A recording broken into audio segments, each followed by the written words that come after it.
오늘은 바른 믿음이라는 제목의 말씀을 함께 나누겠습니다. 저는 여러분에게 계속해서 우리가 어떻게 믿고 예배하고 또 살아가야 할 것인가에 대해서 말씀을 계속 선포하고 있습니다. 우리는 바른 믿음과 삶으로 살아가야 하는 것입니다. 이스라엘 역사를 살펴보면은 그들이 하나님을 믿는다고 이렇게 말을 하면서도 헛되게 믿으며 죄짓고 살다가 멸망을 당하고 하나님의 심판을 받으며 고통을 겪게 된 것을 우리가 성경을 통해서 볼 수가 있습니다. 그래서 오늘 말씀을 통해서 우리의 믿음이 변질되어서 잘못 믿게 되어질 때에 그것이 어떤 양상으로 나타나는가 하는 것과 또 그렇다면 과연 우리는 어떻게 믿는 것이 바른 믿음인가에 대해서 짧게 살펴보기 원합니다. 우리는 어떻게 주님을 믿고 있는지를 이 말씀을 통해서 한번 생각해 보면 좋을 것 같습니다. 우선 이스라엘 민족들이 믿음이 올바르지 못했을 때 그들은 어떻게 하나님을 섬겼는지 그 특징들을 살펴볼 수 있기를 바라는데요. 하나님께서는 이방 땅인 애굽에서 430년 동안이나 종으로 살면서 이제 애굽의 문화에 물들어 있던, 그래서 하나님도 희미해져가던 그들을 그 땅에서 구원해 내십니다. 그런데 그 구원의 과정 가운데서 하나님은 얼마든지 그들을 단번에 끌어내실 수 있는 충분한 능력이 있으셨지만 무려 10번이나 이적을 그 땅에서 행하시고 하나님의 놀라운 일들을 그들로 경험케 하십니다. 그것도 애굽왕 바로의 마음을 일부러 더 완악하게 하시면서까지 그렇게 하신 것입니다. 그것은 이스라엘 민족들에게 하나님 되심을 나타내시기 위함인 것입니다. 뿐만 아니라 하나님께서는요, 이스라엘 백성들에게 홍해를 건너게 하시고 죽음의 땅인 광야를 지나는 동안 그들 가운데 함께 동행하시면서 불기둥과 구름기둥으로 지켜 보호해 주시고 먹이시고 입히시고 그들의 갈증을 해결해 주셨습니다. 또 수많은 대적들과 대신 싸워 주셨습니다. 그 모든 여정을 통해서 이스라엘 백성들에게 하나님의 전능하신 그 능력과 위대하심을 이제 나타내시려고 했던 것입니다. 그리고 그 민족들에게 언약을 맺으셔요. 즉 그들이 하나님의 백성 되게 그들을 택해 주신 것이고 또 하나님께서 친히 그들의 하나님이 되어 주시겠다고 약속하신 것입니다. 그리고 그 언약의 조건은 그들이 하나님께서 인도하여 들어가게 하시는 그 가나안 땅에서 오직 여호와 하나님만을 경외하면서 그분께서 주신 율법과 규례들, 즉 하나님의 말씀을 따라 순종하여 살아가라는 것이었습니다. 그들이 그렇게 살아간다면 하나님께서는 영원히 그들과 함께 하시면서 복 주시고 지키시고 보호해 주시고 함께 해 주시겠다고 말씀하신 것입니다. 그런데 하나님을 제대로 알지 못했던 출애굽 1세대들은 그 광야 가운데서 모두 죽게 되어지고 그 후손들 출애굽 2세대들조차도 가나안 땅에 들어가면서 그곳에 정착하여 사는 동안에 점점 믿음이 변질되고 계속되어 갔습니다.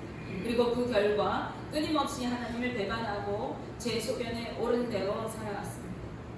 그런 그들은 어떻게 하나님을 섬겼을까요?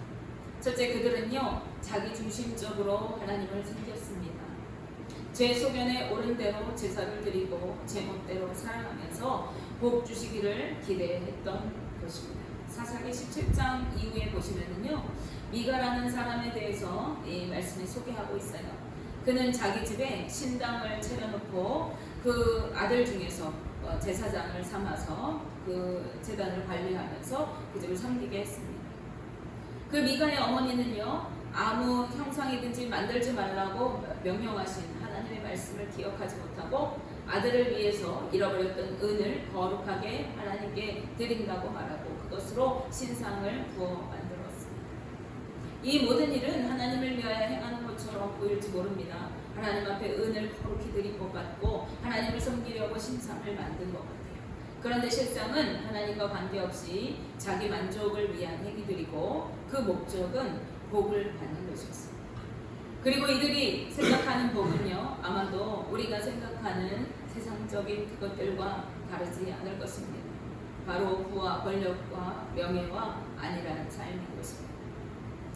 마가는 이러한 것들을 위해 개인적인 산당을 짓고 그곳에 에봇과 드라빔 즉 신상들을 만들어 그곳에 두고 섬겼습니다. 그리고 하나님의 법도와 상관없이 자기의 아들 중에서 한 사람을 개인 제사장으로 세웠어요. 이 같은 그의 모습을 우리는 이 행하는 일들이 자기의 복을 위해서 축복받기 위해서 하는 것이라는 것을 그가 레위 청년을 제사장으로 이제 자신 개인의 제사장으로 고용하고 난 이후에 이렇게 말하는 것을 통해서 엿볼 수가 있어요. 사사기 17장 13절 말씀에 이에 미가가 이르되 레인이 내 제사장이 되었으니 이제 여호와께서 내게 복 주실 줄을 아노라 하니라. 그는 레위인이 제사장직을 맡아야 하는 것을 알고 있었어요. 하나님께서 레위인이 하나님을 섬길 것이라고 분명히 말씀하셨기 때문이죠. 그런데도 불구하고 자기의 아들 중에서 제사장을 세웠던 것으로 보여집니다. 그리고 이제 레위인 중에서 제사장을 세웠으니까 이제는 하나님이 원하는 대로 제사장을 삼았으니 복 주실 것이다. 그것도 우리 집에 제사장이고 하니까 복 주실 거야. 이렇게 생각했다는 것이죠. 이런 미가의 행동은 온전히 하나님을 믿고 섬기는 것이 아니라 복을 받기 위해서 제 임의대로 행동하는 것이라고 하겠습니다. 이것은 당시 이스라엘 백성들의 실상을 보여주는 한 단면인 것이죠. 그들은 여호와 하나님을 경외하고 섬긴 것이 아니라 복받기 위한 수단쯤으로 여기면서 하나님을 이용하고 있는 것이라고 하겠습니다. 우리의 믿음이 잘못되고 변질되게 되어질 때요, 우리는 여호와 하나님을 섬기고 그분을 찬양하고 예배하는 것이 아니라 하나님을 축복의 수단쯤으로 여기면서 말씀과 복음마저도 마치 부적처럼 취급하고 내 중심적인 신앙생활을 하게 되어지는 것입니다. 사무엘상 4장 말씀에서요, 블레셋과 전투에서 패했을 때 이스라엘 장로들이 이제 실로에 있는 여호와의 언약궤를 우리에게 가져오도록 이렇게 명령을 합니다. 왜 그렇습니까? 하나님의 언약궤가 우리하고 있으면 우리가 반드시 승리할 것이다. 이런 것 때문이죠. 언약궤는 하나님의 말씀을 넣어둔 것이고 하나님의 임재가 이 언약궤 위에 시은자에 이루어졌습니다. 그러나 그들은 그 언약궤를요, 하나님의 임재가 임하는 거룩한 것으로 여기지 않고 부적처럼 자신들 가운데 가져다 놓으면은 승리할 줄로 여겼던 것입니다. 그러나 이러한 이스라엘 민족들의 행동으로 이제 이스라엘은 언약궤도 빼앗기고 블레셋에게 참패를 당하게 되고 말았습니다. 그들이 잘못된 믿음으로 행했기 때문에 그런 것이죠. 우리는 오직 위대하고 거룩하신 여호와 하나님만 높이고 찬양하면서 예배해야 하는 것입니다. 그러나 믿음이 변질될 때에 우리는 자신의 축복을 추구하면서 예배는 축복의 수단이 되고 하나님의 질서는 축복을 얻기 위한 도구에 불과하게 되는 것입니다. 이런 마음과 태도로 하나님을 예배한다고 해도 그것은 하나님께서 기뻐하시는 예배가 아니며 받지 않으신 것입니다. 다음으로 우리가 믿음이 변질될 때 나타나는 모습은요, 둘째로 하나님의 말씀에 불순종하게 되었습니다. 그 이유는 주님 말씀을 전적으로 신뢰하며 따르지 않고 내 생각과 방법으로 그 말씀을 평가하고 재단하기 때문입니다. 하나님께 쓰임받았던 요나는요, 대표적인 불순종의 아이콘이죠. 그는 니느웨로 가라고 명령하신 하나님의 명령을 따르지 않고 다시스로 가는 배에 몸을 싣게 됩니다. 그리고 배의 가장 밑바닥 밑에 내려가서 숨어 있었어요.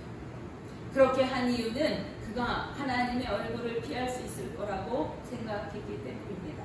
요나서 1장 3절 말씀에 그러나 요나가 여호와의 얼굴을 피하려고 일어나 다시스로 도망하려 하여 욥바로 내려갔더니 마침 다시스로 가는 배를 만난지라 여호와의 얼굴을 피하여 그들과 함께 다시스로 가려고 뱃삭스를 주고 배에 올랐더라. 이렇게 말씀합니다. 우리가 하나님의 얼굴을 피하여 도망갈 수 있는 데가 어디에 있겠습니까? 시편 기자는 내가 땅속 깊이 내려갈지라도 그곳에 하나님이 계시고 내가 하늘 위에 오를지라도 하나님 거기 계시다고 말씀하고 있어요. 온 우주 만물을 창조하신 하나님이 안 계신 곳이 없고 모르시는 곳이 없는 하나님이 우리가 어디에 숨을 수가 있겠습니까? 그런데도 요나는 그럴 수 있을 거라고 확신이 있습니다. 게다가 그는 자국의 적국인 니느웨를 가는 것이 못마땅하고 싫었기 때문에 더욱 가기를 꺼려했습니다. 그는 하나님의 명령보다도 자신의 생각과 감정을 먼저 생각했고 그 결과로 하나님의 명령을 어기고 도망하려고 했던 것입니다. 그러다가 풍랑을 만나고 물고기 뱃속에서 사흘 밤낮을 머물면서 회개하고 기도한 후에야 하나님의 명령대로 니느웨로 건너가서 회복의 복음을 전파하였습니다. 하나님을 믿는다고 하고 하나님께 쓰임도 받았지만은 순종하지 못하고 제 생각대로 살아가려고 하는 것은 온전한 믿음이라고 할 수가 없는 것이죠. 마지막으로 믿음이 변질될 때에 나타나는 현상은 셋째로 눈앞에 보이는 현상에만 집중하며 살아간다는 것입니다. 요나는 자신의 생각으로 판단하느라고 니느웨 성을 향한 하나님의 크신 뜻과 계획을 깨달아 알지도 못하였습니다. 비록 알았어도 그것에 순종하지 않았습니다. 왜 그래요? 제 생각으로 판단하기 때문에 그렇죠. 그런 요나는요, 당장 눈앞에 보이는 자신에게 그늘을 만들어 주었던 광명불이 벌레가 먹어서 말라버리게 되니까요. 그것을 몹시 슬퍼하면서 차라리 내가 죽는 것이 낫다고 하나님께 죽여달라고 때를 씁니다. 요나서 4장 8절 말씀입니다. 해가 뜰 때에 하나님이 뜨거운 동풍을 예비하셨고 해는 요나의 머리에 쪼임에 요나가 혼미하여 스스로 죽기를 구하여 이르되 사는 것보다 죽는 것이 내게 나으니라 하니라. 이렇게 말씀하고 있습니다. 그동안 자신의 더위를 막아주던 광명불이 말라버리고 정신이 혼미할 만큼 햇빛이 내리쬐니까 죽기를 구하면서 죽는 것이 오히려 낫겠다고 하나님을 원망하고 화를 내게 된 것입니다. 그런 요나에게 하나님께서는 광명불보다도 귀한 수많은 영혼들이 그 성읍 니느웨에 있는 것을 내가 보느냐, 내가 그들을 긍휼히 여기기를 원한다 말씀하시면서 요나를 교훈하십니다. 눈앞에 보여지는 광명불에 집중했던 요나, 자신의 감정에 집중했던 요나는요, 하나님의 마음과 뜻을 알지 못했습니다. 우리의 믿음이 변질될 때 우리는 하나님의 뜻에 집중하는 것이 아니라 당장 눈앞에 보이는 상황과 현상들, 그리고 그 환경에 집중하며 살아가게 되는 것입니다. 이스라엘의 초대왕으로 세워졌던 하나님의 영이 임하여서 이제 적군을 물리치고 승리했던 사울이 믿음이 변질되고 나니까 하나님의 명령대로 순종하여 따르며 하나님의 뜻을 이루고 이루지 않고 사람의 눈으로 보이는 상황과 현상들을 따라갑니다. 그는 블레셋과 전쟁을 할 때에 사무엘이 약속한 날짜에 오지 않고 백성들은 뿔뿔이 흩어지는 것 같고 블레셋은 전열을 갖추고 전쟁하려고 내려오는 것 같으니까 상황에 집중하게 되어져요. 눈에 보이는 그 현상들 때문에 제 멋대로 스스로 제사를 드렸고 그 일로 인하여 하나님께 책망을 듣게 되어집니다. 사무엘상 13장 11절 중간절 말씀에 사울이 이르되 백성은 내게서 흩어지고 당신은 정한 날 안에 오지 아니하고 블레셋 사람은 믹마스에 모였음을 내가 보았으므로 이렇게 말하고 있습니다. 그는 하나님의 명령에 주목하지 않고 오지 않는 사무엘과 흩어지는 백성들, 그리고 전쟁을 하기 위해 밀려오는 블레셋 군대에 주목했습니다. 그 결과 그는 하나님의 명령에 불순종하였고 하나님께 버림을 받게 되는 비운을 맞이하게 되었습니다. 그리고 이후에는 악신이 들려서 그를 괴롭게 하였던 것을 우리가 말씀을 통해서 알 수가 있어요. 그런데 잘 생각해 보면요, 우리의 생각으로 볼 때에 사울의 행동은 당연한 것처럼 보입니다. 타당해 보입니다. 그럴만했습니다. 그렇게 판단되어집니다. 왜 그래요? 지금 백성들은 흩어지고 하나님 앞에 기도하고 간구해야 되는데 제사장은 오지는 않고 적군들은 막 군대를 끌고 몰려오고 이런 위기 상황 가운데서 어떻게 해야겠어요? 나라도 하나님 앞에 예배하고 기도하고 부르짖어야 되지 않겠습니까? 그런데 그것이 하나님의 뜻이 아닐 때는요, 우리 눈으로 볼 때 아무리 옳게 보이고 정당하다고 생각이 되어져도 그것이 바르지 못한 것이라는 것을 우리는 기억해야 합니다. 사울은 아말렉을 진멸하라고 명령하신 하나님의 말씀에도 여전히 눈에 보여지는 것들을 생각하고 진멸하기를 즐겨하지 않았습니다. 그는 가치가 없고 하찮은 짐승들은 진멸하였지만은 보기에 좋고 기름진 것들은 아까운 생각이 들었어요. 그래서 남겨두었어요. 그러면서 그것이 하나님을 위한 것이라고 말하고 있어요. 제 눈에 보기에 아까워 보이고 좋아 보여서 남겨두었는데 핑계를 대기를 이것은 하나님께 제사하기 위해서 일부러 남겨둔 것이다. 이렇게 얘기하는 것이죠. 그러나 하나님께서는 그런 행동이 하나님을 버리는 것이라고 표현하십니다.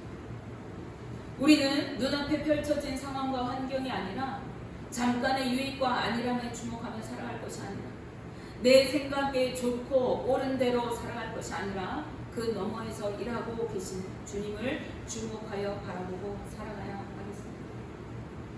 반대로 그러면 올바른 믿음과 삶은 어떠해야 하겠습니까? 오늘 본문 말씀에는 그 해답이 기록되어 있습니다.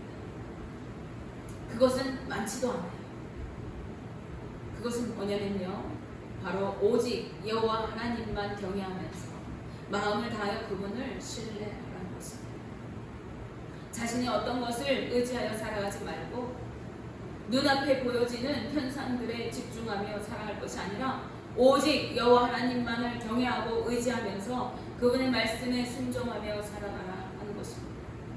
눈앞에 보이는 현상에 주목하며 내 방법과 지혜로 살아갈 것이 아니라 모든 일에 여호와 하나님을 인정하고 그분께 맡길 때에 그분은 우리의 길을 지도하시고 걸음마다 인도해 주신다고 약속해 주십니다. 그러므로 우리는 나의 어떤 것을 의지할 것이 아니라 우리 하나님을 믿고 의지하며 온전한 믿음과 신실한 마음으로 살아가야 하겠습니다. 주님, 우리가 그분을 인정하며 삶의 모든 영역에서 그분을 경외하며 믿고 따를 때 우리와 함께 하시면서 약속하신 축복을 공급해 주시고 지켜 보호해 주시는 분이십니다. 우리의 생각이 하나님의 뜻과 맞지 않을 때도 있어요. 우리의 생각에는 하나님이 그들을 구원해 내셨을 때 이스라엘 백성들을 가나안 땅으로 바로 인도해 주셨으면 얼마나 좋았겠어요. 그러나 광야에서 그들을 훈련하시고 단련하셔서 믿음의 족속으로 세워가시는 하나님의 그 여정이 오히려 이스라엘 민족들에게는 축복인 것입니다. 마찬가지로 우리의 삶에 내가 생각할 때에 이것은 하나님의 축복이 아닌 것 같고 정말 절망적인 상황이 있을지라도 그것이 하나님께서 우리에게 행하시는 가장 선한 길이고 옳은 길이고 반드시 나를 축복하시기 위한 그 여정임을 우리는 기억하면서 어떠한 상황 가운데서도 하나님 의지하며 믿음으로 살아가야 하겠습니다. 원하기는 저와 우리 성도님들 모두가 바른 믿음과 삶으로 주님을 기쁘시게 하는 삶을 살아가시고 또 주님의 은혜와 축복을 마음껏 누릴 수 있는 복된 인생들 되시기를 주님의 이름으로 축복하며 기도합니다. 기도하겠습니다.